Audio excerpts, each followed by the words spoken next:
Sa pagpapatuloy, tumatakbo si Minghi sa maliwanag ngunit walang taong lansangan ng Furong Town, nang mapansin niyang nawalan ng kuryente. Biglang lumitaw sa harap niya ang isang matandang lalaki na may mapanganib na aura. Agad na huminto si Minghi at iniunat ang kanyang kamay na nakatikom ang kanyang kamao. Matapos niyang suriing mabuti, napagtanto niyang ito pala ang matandang lalaki na nakilala niya sa restaurant ni Joe Tao. Tinanong ng matanda si Minghi kung bakit siya nagmamadali. Sinabi ni Minghi sa matanda na kailangang sabihan agad ang kanyang mga kapitbahay na magtago sa ligtas na lugar sa lalong madaling panahon. Tinanong ng matanda kung ano ang kanilang tinatakasan. Ipinaalam niya kay Minghi na ang lahat ay nasa Ancestral Hall para kumain. May tradisyon sa kanilang bayan na, anuman ang mangyari, lahat sila ay nagtitipon para sa isang salusalo tuwing Miyerkules. Kaya't karamihan ng mga taga Furong Town ay naruroon. Sinabi ni Minghi sa matanda na may halimaw sa kanilang bayan at nagtanong kung mayroon bang kanlungan doon. Ipinaliwanag ng matanda na mayroong malaking underground air raid shelter sa likod ng Ancestral Hall. Magalang na hiniling ni Minghi sa matanda kung maaari ba niyang sabihan ang mga tao na magtago sa shelter. Ngunit napansin niyang hindi maganda ang kalagayan ng mga binti ng matanda, kaya nagpasya siyang tumakbo na lang doon mag-isa. Sinabi ng matanda na bagamat hindi maayos ang kanyang mga binti, kaya pa rin niyang magmaneho. Itinuro nito ang isang sasakyan malapit sa kanila at sinabing kanya iyon, at makakatulong ito ng malaki. Pinakiusapan siya ni Minghi na magmaneho ng mabilis dahil mahalaga ang sitwasyon. Mabilis na naupo ang matanda sa upuan ng driver at nagyabang na noong kabataan niya, siya ang perpektong tagapagdala. Agad na umalis ang matanda, nag-iiwan ng alikabok. Namangha si Minghi sa katangian ng matanda. Ilang sandali pa, habang naglalakad si Minghi sa kalsada, may narinig siyang ingay mula sa isa sa mga gusali. Nang buksan niya ang pinto, nakita niya ang isang babaeng kumakain ng kung ano sa dilim. Nagtaka si Minghi kung bakit hindi pumunta ang babae sa Ancestral Hall upang kumain. Pumasok siya sa gusali at sinabi sa babae na hindi ligtas ang Furong Town, kaya kailangan niyang sumama. Habang papalapit si Minghi, nagulat siya sa kanyang nakita. Kumakain ang babae ng isang hilaw na manok habang paulit-ulit na sinasabing gutom na gutom siya. Umatras si Minghi at sinabing magpatuloy na lang siya sa pagkain at hindi na niya siya gagambalin pa. Sinabi ng babae na panglima na niya ito, ngunit hindi pa rin siya busog. Nang tumingin ang babae kay Minghi, napansin niyang ang mga anyo nito ay katulad ng mga naparasitize. Sinabi ng babae kay Minghi na mabango ang kanyang amoy at akala niya ay mabubusog na siya kapag kinain ito. Biglang sumugod ang babaeng may parasitiko kay Minghi, nagsasabing kakainin siya nito. Tinangka nitong sugatan si Minghi gamit ang mga kuko, ngunit mabilis na naiwasan ito ni Minghi. Labis siyang nagulat, hindi niya inaasahan na kasing bilis ng isang cheetah ang babae. Agad siyang umatras, ngunit tumama ang kanyang likod sa pinto. Sa kabutihang palad, natanggal ang pinto mula sa frame kaya't nakalabas siya ng gusali. Nang tumingin siya pataas, nagulat siya. Ang babaeng may parasitiko ay gumagapang sa kisame habang paulit-ulit na sinasabing gutom pa rin siya. Binalaan siya ng goddess na huwag manatili sa lugar na iyon dahil may iba pang mga nilalang doon. Tama nga, dalawang lalaking may hawak na karit ang lumitaw sa magkabilang gilid ni Minghi. Ang lalaking may parasitiko sa kanyang kanang bahagi ay may takip sa kaliwang mata. Tinitigan ni Minghi ang dalawang lalaki at inisip kung pareho na bang naimpeksyon din sila ng mga parasitiko. Hinimok ng goddess si Minghi na umalis agad, ipinapalam niya na ang babaeng may parasitiko ay papalapit na. Binalaan siya na huwag mag-aksaya ng oras sa mga mamamayan ng bayan na nahawaan na. Mula sa kisame, biglang tumalon ang babaeng may parasitiko papunta kay Minghi at muling sinubukang sugatan siya gamit ang mga kuko nito.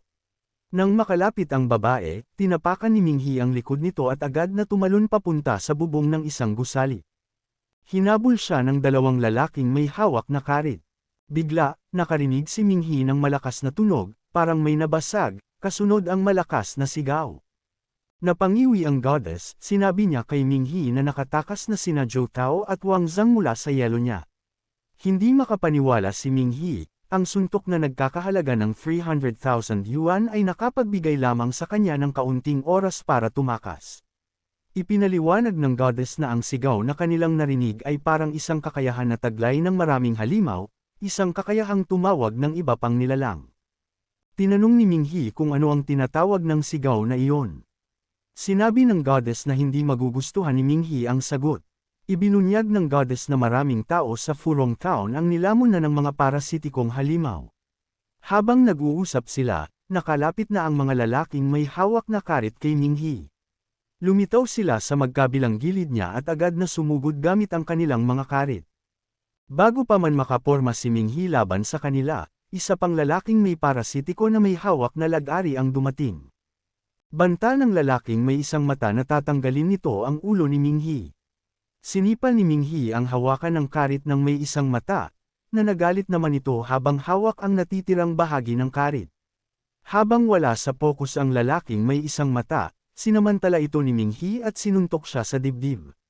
Tumilapon ang lalaking may isang mata sa pader ngunit, sa kabila ng lahat, nagawa pa rin itong bumangon na parang walang nangyari. Hindi makapaniwala si Minghi na hindi namatay ang mga ito sa kanyang pag-atake. Lumapit ang lalaking may hawak na lag-ari kay Minghi. Agad na yumuko si Minghi upang maiwasan ang paalang na atake nito. Ngunit bago pa siya makatayo, sumunod agad ng patayong atake ng lag-ari. Ngumisi ang lalaking may parasitiko habang buong lakas na inihampas ang lag-ari, ngunit sa gulat nito, walang bakas ng dugo si Minghi. Ang totoo, ang lag-ari ay tumama lamang sa pagitan ng mga binti ni Minghi. Sa galit, nagnalit ang lalaki at muling inihampas ang lag-ari sa direksyon ni Minghi. Sa desperasyon, gumapang paatras si Minghi upang umiwas. Itinaas niya ang kanyang mga binti at bumaligtad upang makalayo. Pagkalapag sa bubong, agad siyang sumugod patungo sa lalaki gamit lang ang kanyang kaliwang kamay. Iwinasiwas ng lalaki ang lag-ari, ngunit naiwasan ito ni Minghi. Ginamit ni Minghi ang kanyang kanang kamao upang suntukin ang mukha ng lalaki. Sa lakas ng suntok, natanggal ang ilang ngipin nito, at tumilapon ito sa bubong, bumagsak ng malakas sa lupa. Lumapit si Minghi sa butas ng bubong at tiningnan ang lalaking bumagsak, na may halong paghamak dahil sa pagtatangka nitong gamitin ang lag-ari laban sa kanya. Tumayo siya roon ng ilang sandali upang tiyakin kung patay na ba ito o hindi. Ngunit sa sobrang pagtuon ng pansin niya, hindi niya napansin na ang babaeng may parasitiko ay gumagapang nasa likuran niya. Binuksan ng babae ang bibig upang kagatin ang leeg ni Minghi. Nang maramdaman ni Minghi na may kakaibang bagay sa likuran niya, agad siyang lumingon. Nanlaki ang kanyang mata nang makita ang dila ng babae na papalapit sa kanyang leeg. Agad niyang inihampas ang kanyang kanang braso pabalik, at itinaas ang kanyang kanang balikat. Naisara niya ang bibig ng babae gamit ang kanyang balikat, dahilan upang maputol ang dila nito. Napaluha ang babae habang dumo-dugo ng husto ang kanyang bibig. Binitawan niya si Minghi upang takpan ang kanyang bibig, bumagsak siya sa likod at gumulong-gulong dahil sa sakit. Ilang sandali pa, naglabas ng singaw ang babaeng may parasitiko at tumigil sa paggalaw. Nagtaka si Minghi kung patay na ba ito. Nang makumpirma niyang patay na nga ang babae, napaisip siya kung bakit ito namatay. Hindi naman gaanong malakas ang ginawa niya upang patayin ito, nawala lang ang dila nito. Nang makita at maisip ang tungkol sa dila, bigla niyang napagtanto ang isang bagay. Bigla siyang sinigawan ng goddess, pinagsabihan siyang isipin na lang iyon mamaya dahil kailangan niyang umalis doon kaagad. Bumalik si Minghi sa wisyo at agad na tumakbo, tumalon mula sa isang bubong patungo sa isa pa. Samantala, sa loob ng Ancestral Hall, pinamunuan ni Fang Nianrong at Professor Tang, ang paglilikas ng mga taga Furong Town. Sinabihan ng matanda ang mga tao na magmadali at pumasok na sa shelter. Biglang may isang babaeng nagtanong kung ano ang nangyayari. Nagsimulang magtipon ang mga tao sa paligid ng matanda, tila naghahanap ng sagot. Ipinaalam ng matanda na may mga halimaw sa kanilang bayan.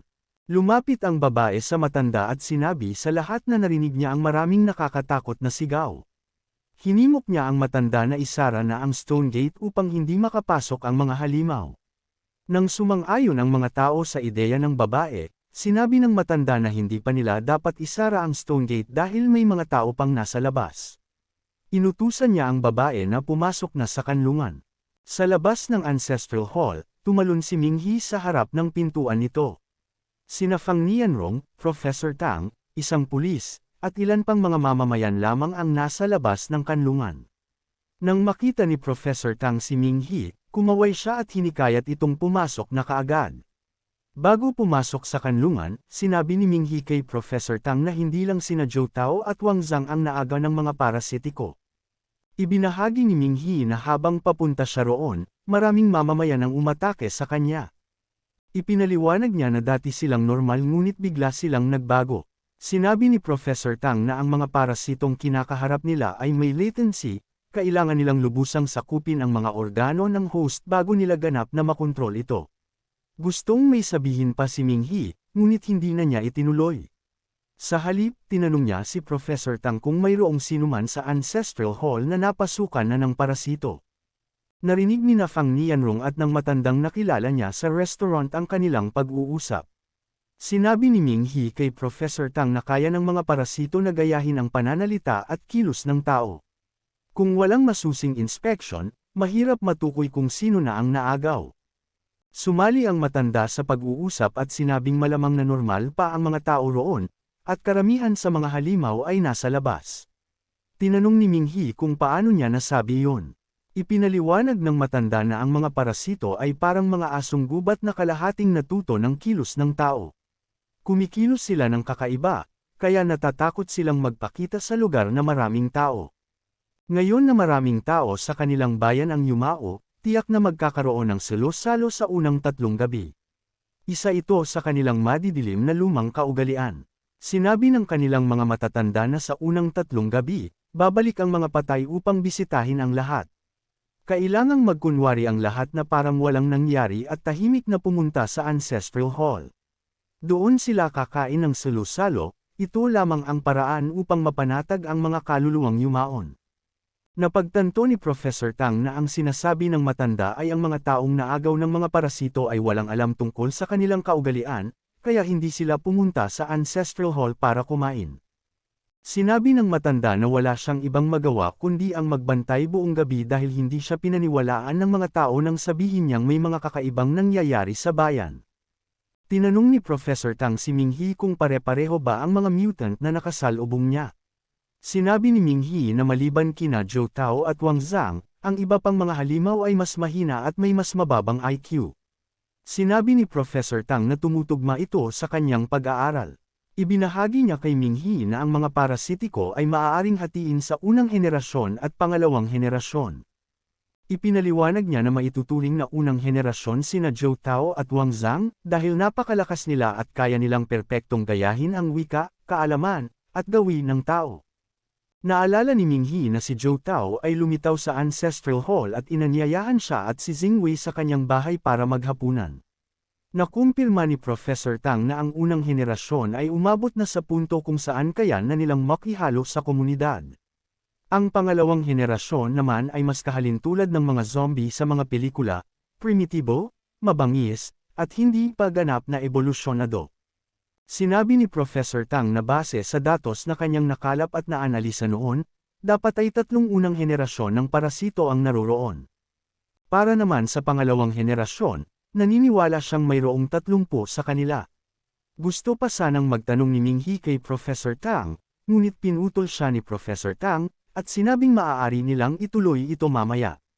Dahil nakumpirma na nilang walang pangalawang henerasyon ng parasito sa mga tao sa Ancestral Hall, ang tanging magagawa nila upang protektahan ang natitirang mga tao sa bayan ay isara ang kanlungan at maghintay ng tulong. Ang pangalawang henerasyon ng mga parasito ay gumagala sa buong bayan, sobrang gutom at handang kainin ang kahit ano na makita nila. Sinabi ni Professor Tang na dapat na rin silang pumasok sa kanlungan. Ngunit bago sila makapasok, napansin ni Fang Nianrong na may mali. Sinabi niya na kahit walang pangalawang henerasyon ng parasito sa mga tao sa Ancestral Hall, hindi ibig sabihin na walang unang henerasyon doon. Ipinaalala ni Fang Nianrong kay Professor Tang na sinabi niya mismo na may 3 unang henerasyon ng parasito. Alam nilang sina Zhou Tao at Wang Zhang ay unang henerasyon, ngunit ang pagkakakilanlan ng ikatlong isa ay nananatiling misteryo.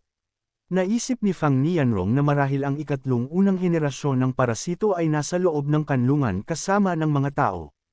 Biglang dumating ang mga pangalawang henerasyon ng parasito sa Ancestral Hall. Agad silang sumugod kay Fang Nianrong nang makita siya.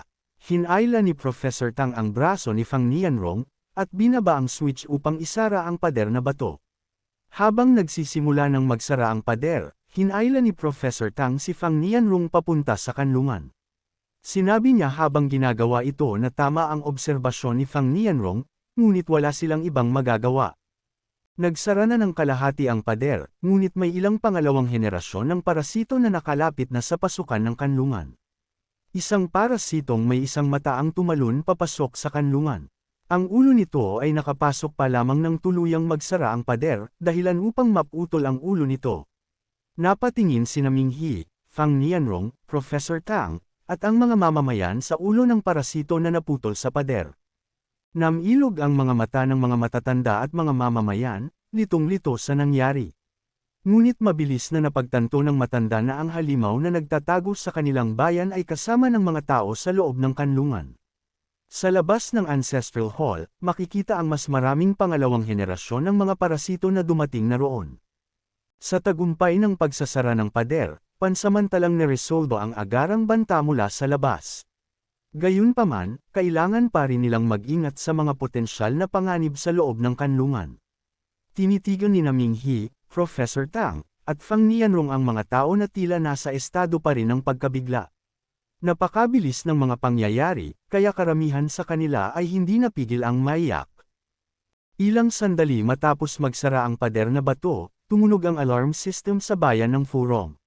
Samantala, sa labas ng Furong Town, narinig ni Lu Fing, ang senior Eagle Sniper ng ika-4 na grupo, ang alarma. Agad niyang ipinaalam sa kanyang mga kasamahan, isang babae at isang lalaki, na ang bayan ng Furong ay humaharap sa isang level 7 na sakuna. Sinabi ng lalaki na upang maresolba ang level 7 na sakuna, kinakailangan ng presensya ng isang superhuman na may ranggong heavenly flare. Tinanong ng babae si Lu Fing kung ano ang dapat nilang gawin. Sinabi ni Lu Fing na makikipagkita sila sa iba pa nilang miyembro ng grupo, agad na lilikas, at hihingi ng tulong mula sa labas. Kinwestiyon ng lalaki ang plano ni Lu Fing, dahil naniniwala siyang mali ito dahil nasa Furong Town pa sina Tang Ning at ang grupo ni Ming He. Ipinaliwanag ni Lu Fing na ang layunin ng alarma ay upang bigyan sila ng babala, hindi upang hikayatin silang bumalik at mamatay.